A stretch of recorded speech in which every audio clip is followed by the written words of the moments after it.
بسم اللہ الرحمن الرحیم۔ السلام علیکم ورحمۃ اللہ وبرکاتہ۔ حکیم حافظ ذوالفقار احمد چوہان آپ سے مخاطب ہے۔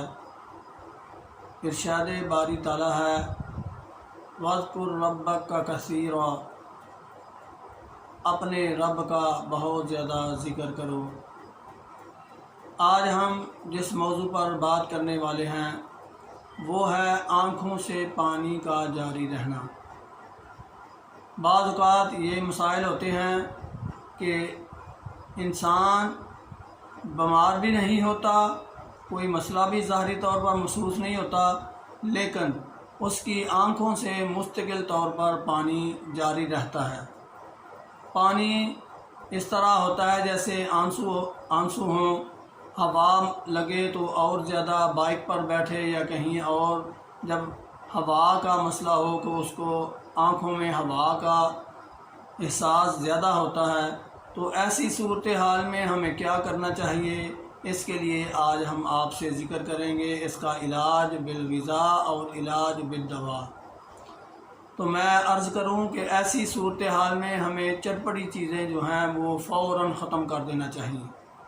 چٹپٹی کوئی بھی چیز جو آپ شاورمے، برگر، پکوڑے، سموسے اور اس طرح کی بہت سی چیزیں ہیں جو بازاروں میں عام مل رہی ہیں، لیکن میں آپ کو بتا دوں کہ ایسی چیزوں سے اوائڈ کرنا صحت کا خیال رکھنے کے مترادف ہے۔ مسئلہ کوئی بھی نہ ہو پھر بھی صحت جو ہے بڑی نعمت ہے، اس کو برقرار رکھنا بھی ایک مسئلہ ہے۔ بہتر ہے کہ یہی کہ پھل کھائے جائیں اور سبزیاں تازہ استعمال کی جائیں کھانے کے طور پر، اور عام جو سادے کھانے ہیں وہ کھائے جائیں۔ تو اس کے لیے اگر آنکھوں سے پانی جاری ہو تو کون سی غذا لینی چاہیے وہ میں آپ سے عرض کر دوں کہ یہ آنکھوں کی خارش ہے، آنکھوں کی الرجی ہے، اس لیے اس کا علاج آپ اس طرح کریں کہ غذا کے طور پر کدو، ٹینڈے، شلجم، گاجر، کالی توری، پیٹھا، مولی، چقندر، یہ سبزیاں استعمال کریں، اور ان میں جو مسالہ ہے وہ کالی مرچ، نمک، ادرک، ہلدی، لہسن، زیرہ سفید، دھنیا، ایسی چیزیں اگر استعمال کریں گے سالن کے طور پر تو ساتھ روٹی گندم کی یا روٹی جو کے آٹے کی، یہ بہترین چیز ہے۔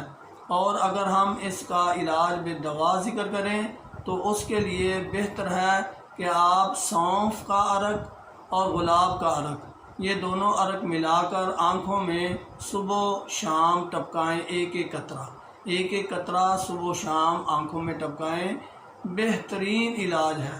یہ آنکھوں کی جو الرجی ہے وہ ختم ہو جائے گی، اور آنکھوں سے جو پانی بہنا ہے وہ بھی انشاءاللہ میرے اللہ کے فضل سے ٹھیک ہو جائے گا۔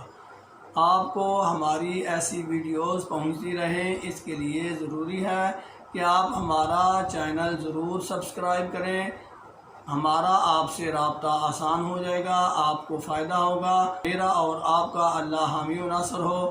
وما علینا الا البلاغ۔ السلام علیکم ورحمۃ اللہ وبرکاتہ۔